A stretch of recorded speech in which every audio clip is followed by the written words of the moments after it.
Hey guys, welcome back to my channel. For those who are new, welcome. My name is Monica, and in today's video I am going to be going over the last part of my reading in September. So September is done. It was a pretty good reading month. Now it's October 1st and I am into the spooky season. I am just like all over it. However, let's just talk about the second half of my reading month for September. In September though, I read 45 books total. I had 10 5 stars, 9 4.5 stars, 11 4 stars, 8 3.5 stars, 2 3 stars, 2 DNFs, and 3 rereads. I read 10 ARCs and or ALCs. I think they were all ALCs. So I listened to 44 audiobooks and I read 1 ebook. The ebook was was alchemized, and I listened to it in tandem with the ebook while reading the ebook, so I could understand the world better. Based upon my listening hours versus reading hours, I'm giving it to the ebook. Anyway, for genre breakdown, I read 4 historical romances, 21 contemporary romances, 2 romantic suspenses, 11 paranormal romances, 4 romantices. I read 1 cozy mystery, 1 thriller, and 1 nonfiction. But the nonfiction book I read at the beginning to the mid of September. It is in my mid-month wrap-up for September. I'll link that video down below. If you have not gone and checked that video out, go ahead and do that if you would like. But let's just get into the books. But the first book that I read in the second half of September is Bad for Business by Kat Singleton. This is the second book in her Pembroke Hills series. It takes place around a country club and all these rich people. This is Riker and Camille's story. They have a one-night stand I think on New Year's Eve, and then they had a little bit of miscommunication, but she goes to work for his company to rehab his image. So she's basically babysitting him, and they are going back and forth. The banter's fantastic. I absolutely loved it. I loved the characters. I loved the character growth in this. This was so good. The audiobook was fantastic. It was narrated by J.F. Harding and Vanessa Edwin. I would recommend this one. And yeah, 5 stars for that one.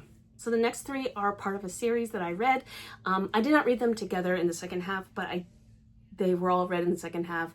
I'm just going to talk about them together. So the first book that I read in this series, and it's the Guardians trilogy by Nora Roberts. It is Stars of Fortune, and this is book 1. And this is magical realism, and it's about 6 magical beings, or one is like she is a seer, then you have a sorcerer, you have a mermaid, you have a guy who can't die because he's cursed, you have a werewolf, and there was another one. Yeah, anyway, I had to think about that for a second. But this one, we start with the seer and the sorcerer, and it is Sasha and Bran, and they all meet together, and they start off the coast of Greece, and they are looking for these magical relics. They are the stars, so they're literally the stars that fall. There's 3 of them. They're magical, and this witch, she wants all of these, or she was a goddess who turned bad, and she wants these, and so she's doing everything she can to take the magic away from these 6 guardians of the stars. But in this one, Sasha and Bran are the first ones to really go up against her, and I really liked it. I thought it was a great start. I loved how they already knew of each other because they had dreams of each other, so this was really fated mates. They just needed to navigate the fates together and to figure out with everybody else. So we have this cast of characters that we get to meet, and we see more of them as we go on. This one I gave 4 stars. I think it was a really good start. Then the second book was Bay of Sighs. This one was my favorite. This one I absolutely just ate up. Then this one, they move from Greece to Capri, Italy, and this is Sawyer and Annika, and they are also fated mates. She is a mermaid who has human legs, and he has a watch that helps him time travel. That's the one I was forgetting. Sawyer is the time traveler. And they are tasked to find the second star, and it's more aquatic. And I love Annika. her personality made this entire book. It made it the entire series. She's very naive, but not in a crazy weird way. She talks about the sex and other stuff. I just absolutely adored Annika's character, and she was just so sweet. And Sawyer tried to resist her, but honestly, he couldn't resist her. And I just absolutely loved this book. I gave 4.5 stars. This was my favorite in this series. Normally the last book is usually ends up being my favorite because it ends the story, but nope, Annika and Sawyer took it. I just absolutely love them. They're incredibly sweet together. There's not a lot of angst in Bay of Sighs like there was in the first one, Stars of Fortune, and like the last one, which is Island of Glass, and they are now in Ireland and they're back home. Bran owns this place in Ireland, and it was Doyle's home that he had when he was alive in the 1600s. He is cursed to live forever. And then we have Riley, who is our werewolf, and she is also an archaeologist, so she is like eating up all this history stuff, and it's a lot of fun. Like, I really liked her. The thing is with this one is I really liked Riley. Like, Riley was fierce and protective, and she used her wolf instinct to ferret out the dark goddess's spies. The dark goddess is named Nereza, and she did some pretty bad things in the second one. I didn't really talk about that in the second one, but she turned some guy into her own personal demon. My thing is with Doyle, he was trauma-filled, and it was a little off-putting with some of the things he said and did. I thought the relationship developments were really good throughout the entire trilogy. I really liked them as a found family unit as well, and it had a very satisfying conclusion to the series, or this trilogy. I keep wanting to call it a series. It's a trilogy, but I would recommend that one, and I gave Island of Glass 4 stars. After I read the first one, I read Crazy in Love, and this was also an ALC, and this is Bridger and Amelia's story, and this is by Laura Pavlov, the Rosewood River series. I think that's how it's called. Anyway, this one is Bridger and Amelia's story, and I really liked it.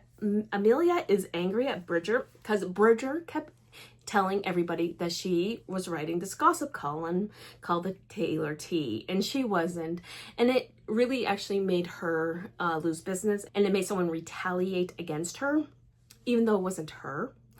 And we don't know who it is. Like, I think there's one more book in this series, and I think that's where we'll find out who the gossip columnist is, and I have my theory on who it actually is. But anyway, Bridger refused to apologize.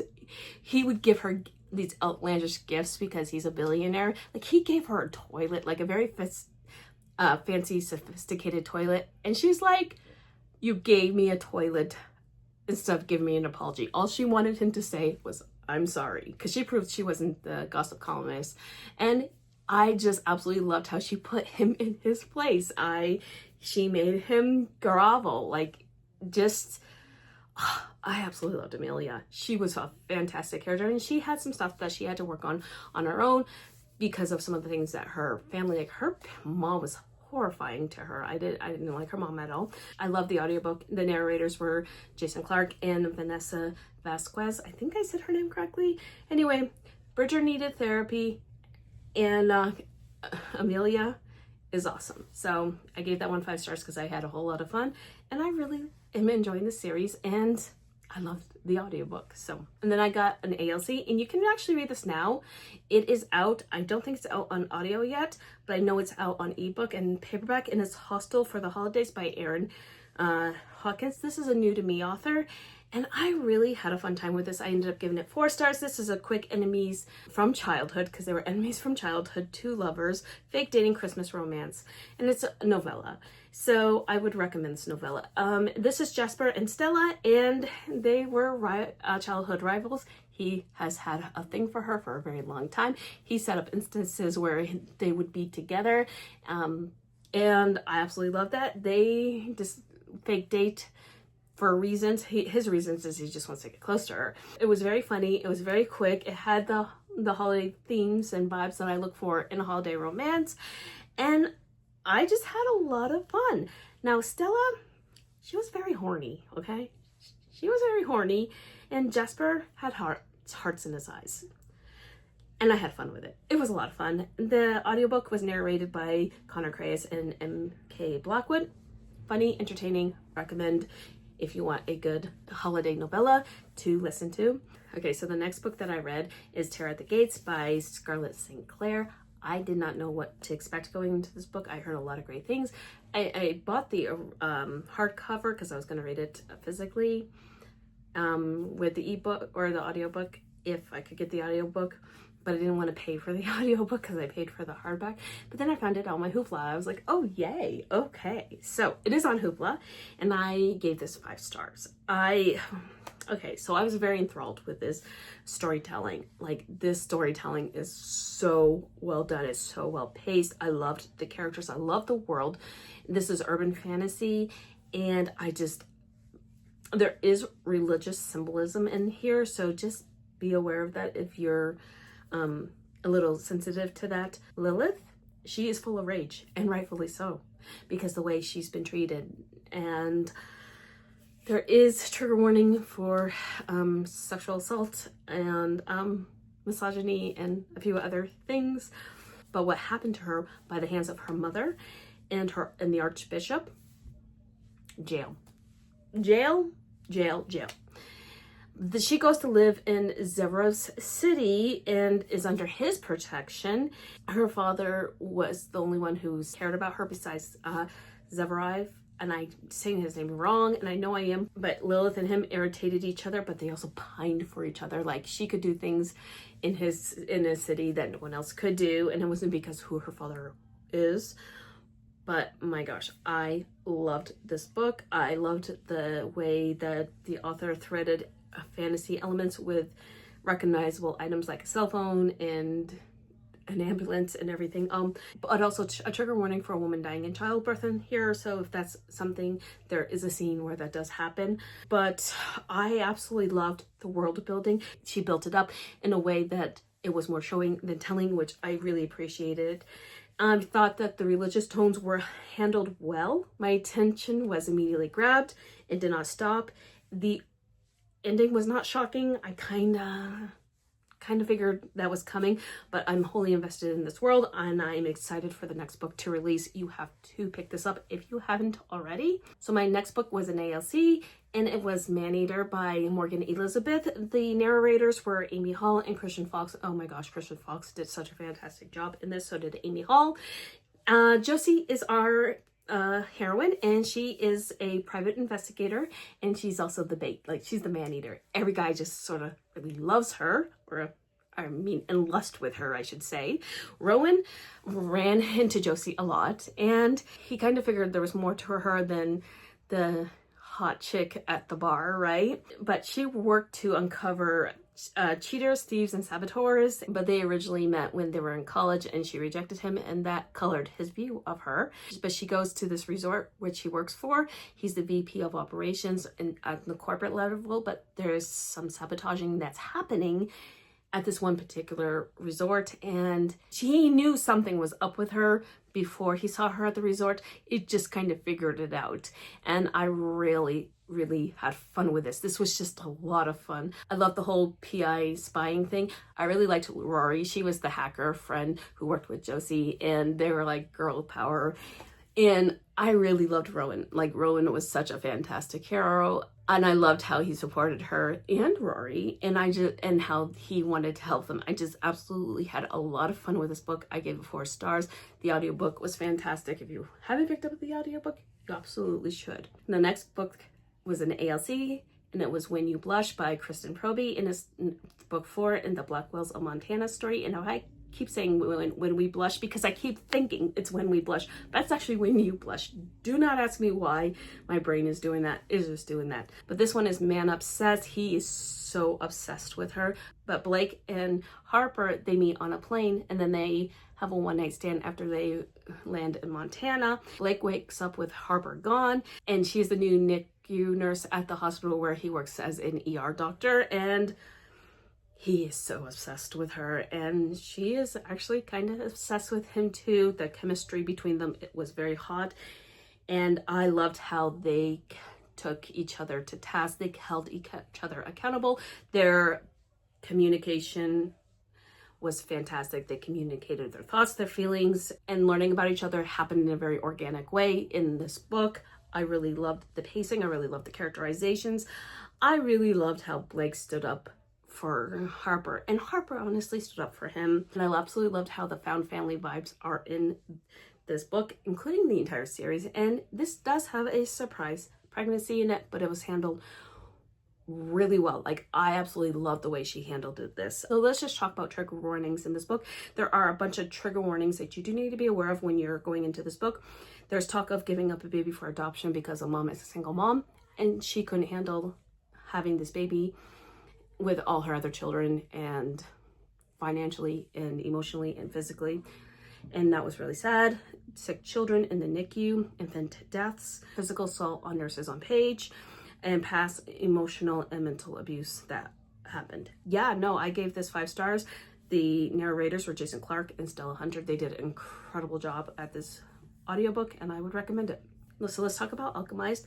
I have already read Manacled. I read it back in January of 2022. So I read this on audiobook and ebook. This is how thick this baby is, okay? This is a big book. I read it on release day and the day after because I was homesick.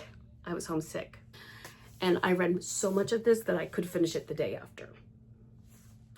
I could not stop reading. I could not put this one down. But I'm going to put it down now because it's kind of heavy.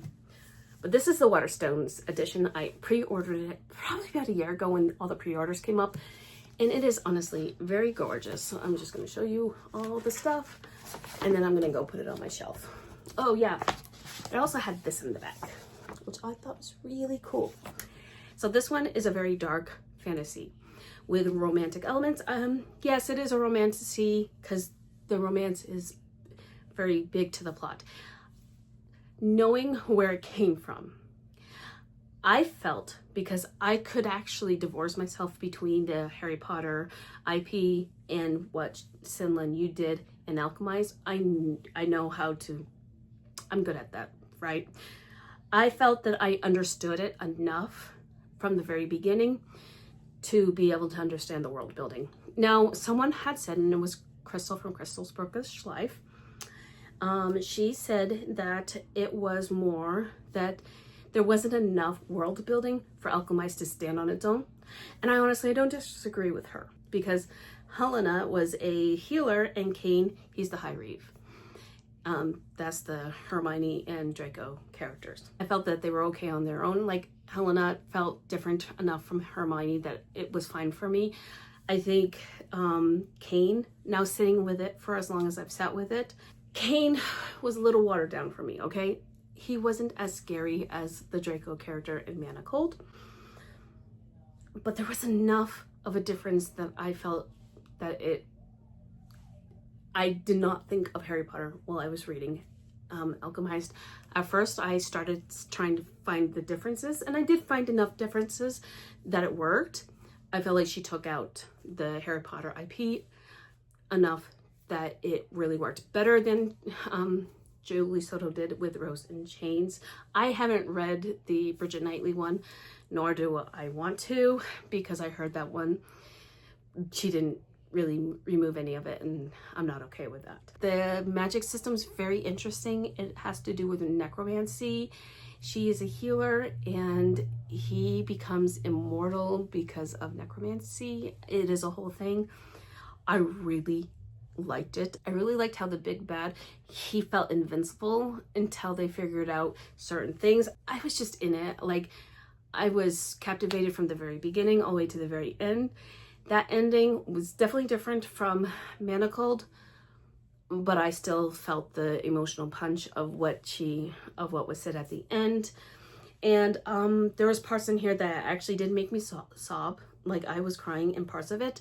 And that ending still made me cry, like Manacled wrecked me. This one didn't wreck me as much. I think as a standalone, she did a really, really good job. So the next book I read, I gave 4.5 stars, and it was Hot for Slayer by Ellie Hazelwood. Listen, this was like Buffy the Vampire fan fiction. That's what it reminded me of, okay? I love Buffy the Vampire Slayer.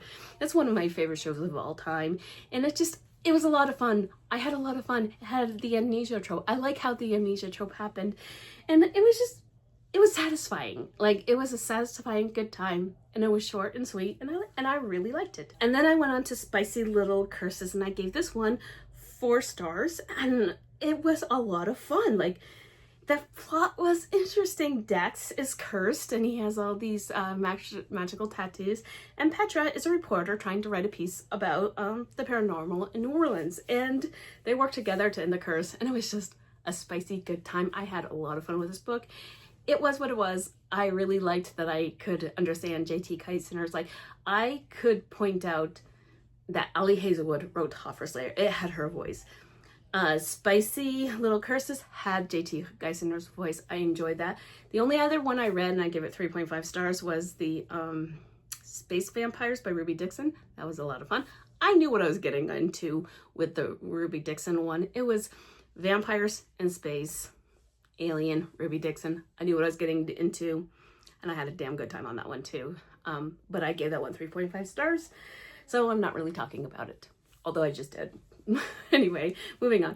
And then I read Rising Rain, and it's the last book in the Wolves of Crescent Creek series, and this had the best ending. I ate this one up.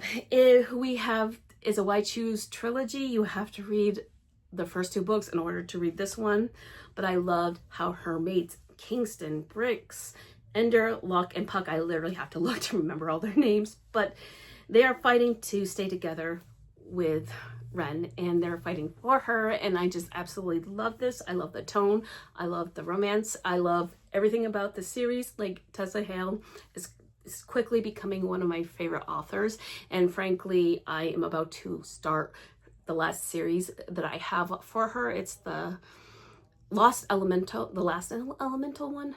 It's the Kenwood Royals series, I think that's what it's called. I don't remember, but it's on my Hoopla. I'm about to, once I'm done editing this video, I'm going to be starting those books very soon. So once I start those books, I will have read all of Tessa Hale's backlist.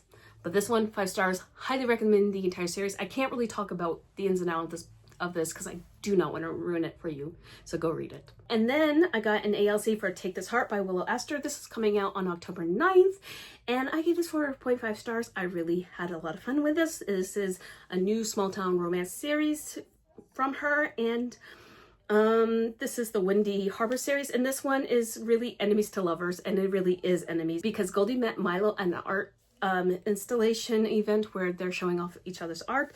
She starts verbally assaulting him, and then they end up kissing at this art place, and then she goes back home and he's working for her dad. Her dad bought this piece of land, and Milo is an architect and she is an artist, and they clash, but he is such a golden retriever. She's kind of black cattish, and they banter really, really well, but he is like there for her. He's standing up for her. Things that I thought were going to be problematic when they came out ended up not being problematic, and Goldie is really the way she is for a very, very good reason. There was a really bad thing that happened in her past that I honestly, if that happened to me, I probably wouldn't even be dating ever again, to tell you the truth, because oh my gosh.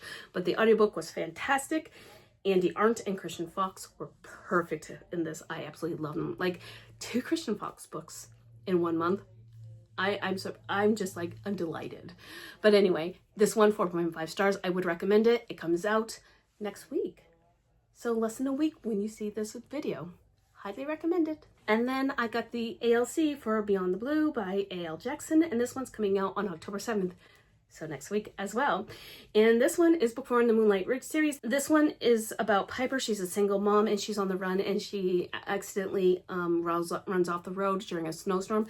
Her son and her mother, or I think it's her grandmother, are in there, and our hero, his name is Theo, he was there. He helped them get out of that situation, and he put them up in his hotel that he owns, and it is a romance.